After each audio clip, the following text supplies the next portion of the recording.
ಪುರೋಹಿತರು ಹೋಮ ಮಾಡಿಸ್ತಾ ಇದ್ರಂತೆ.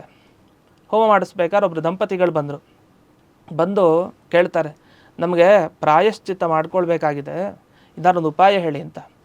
ಗುರುಗಳೇನಾಗಿತ್ತು ಅಷ್ಟೊತ್ತು ಹೋಮ ಮುಗಿಸಿ ಇನ್ನೊಂದಕ್ಕೆ ಹೋಗಿದ್ರು, ಶಿಷ್ಯ ಮಾಡ್ತಾ ಕೂತಿದ್ದ. ಶಿಷ್ಯ ಅಂದ ಹೆದರಿಕೆ ಅವನಿಗೆ, ಇವ್ರಿಗೇನು ಪ್ರಾಯಶ್ಚಿತ್ತ ಹೇಳಬೇಕು, ನಮ್ಮ ಗುರುಗಳು ಹೇಳ್ತಾ ಇದ್ರೆ ಯಾವಾಗಲೂ.